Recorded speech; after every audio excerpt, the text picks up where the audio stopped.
Hello everyone, Soprano Theories here and welcome back to the channel. If you don't know, I'm currently giving away a Sopranos Monopoly for the holidays. If you want to enter the giveaway to have your chance to win the Monopoly, the contest will run until December 20th. Before we get started, be sure to click subscribe and click the bell to get notifications on all upcoming Sopranos content. And be sure to follow me on Twitter and Instagram for more daily Sopranos content. Links will be in the description below. When it comes to fan fiction Soprano theories, there are certainly plenty that fans love to speculate about. Of course, there's the debate in which Tony is alive or dead in the series' finale, and if Patsy or Eugene beyond the grave had something to do with his death. And also there's the possibility of Adriana still being alive since we never actually saw her die on screen. However, there's one fan theory that seems to be true and supports its cause after further investigation into some episodes. And this is the theory of Russ Fegoli, a friend of Carmela's father, Hugh DeAngelis, was Paulie Gualtieri's father. Our first and last introduction to the character of Dr. Russ Fegoli, played by Bruce Kirby, is in episode 8 of season 5, Marco Polo. The episode centers around the awkward 75th birthday party for Carmela's father, that results in Carmela developing a change of heart with her relationship and divorce between her and Tony. But this storyline isn't the focus of this theory video. Much like other theories that display their evidence in a linear progression episodically, this theory challenges fans to work backwards and remember certain details and evidence, as we first have to jump to the 4th episode of season 6, the fleshy part of the thigh.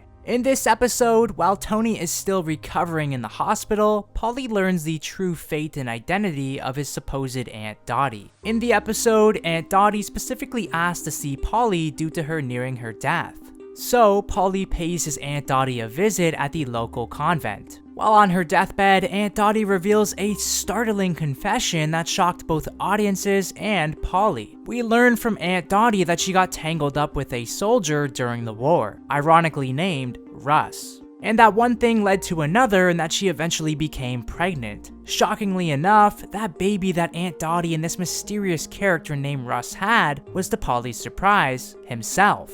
Later on in the episode, Paulie confronts his supposed mother Nucci with this startling information. Sadly, Nucci unwillingly accepts the truth that she's been lying to Paulie about being his mother for his entire life, as she agrees with this information and that basically Paulie's entire life has been a lie. Looking back on it, it's actually really sad. It's no wonder that Paulie lived his life practically alone and could never trust anyone. After all, he couldn't even trust his own aunt or mother. So now knowing this information that Aunt Dottie is Paulie's mother and this mysterious character named Russ is his father, let's jump back into the 8th episode of season 5, Marco Polo. From previous episodes, we learned that Hugh was in the Navy, and while eating dinner here, we learned that he and Russ were in the Navy together. But when we were kids together in the Navy, he had such a bad case of the crabs, we used to call him the Governor of Maryland. Hugh makes it clear that while as a youngster, his friend Russ was a loose cannon, as he would sleep around with anyone, as they used to call him the Governor of Maryland after having a bad case of the crabs. Later on in the episode, we learn that Fegoli had radiation on his prostate. Thus, after learning he had prostate cancer, which resulted in him not eating tomatoes anymore. Coincidentally enough, in episode 9 of season 6, The Ride, Paulie learns that he has prostate cancer too, and it may be hereditary from someone like his father. Likelihood is prostatitis. Simple inflammation. Do you have a history of prostate cancer in your family? Father, maybe?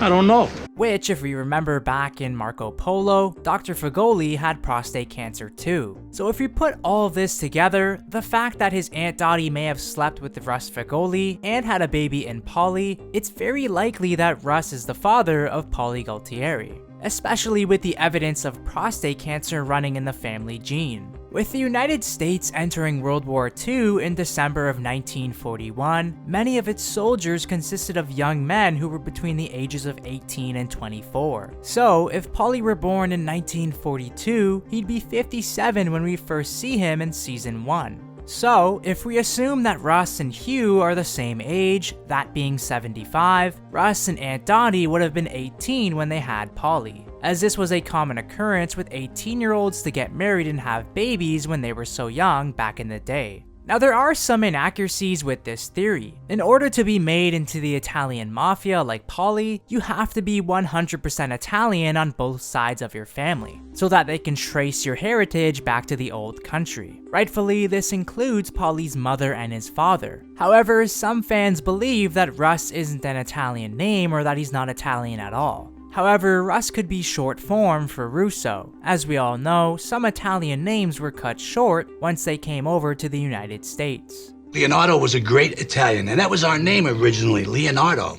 They changed it at Ellis Island to Leotardo. What did they do that for? Because they're stupid, that's why. And even Father Phil states his ethnicity at the barbecue. And there's also the fact that Aunt Dottie said that she slept with a soldier, even though Hugh and Russ said they were both sailors. It would be so ironic in a situation full of karma if Russ, this high-cultured Italian doctor, who was viewed so highly by Carmela's mother, were to have had a reckless life as a youngster and be the father of an individual like Paulie, which Carmela's mother is so embarrassed by the mobster life and especially her mobster son-in-law. What do you think about this crazy fan theory? I absolutely believe this theory as all the evidence adds up. Let me know down in the comment section below. As always, for more Sopranos content and the many Saints of Newark content, keep it locked here, right here on this channel.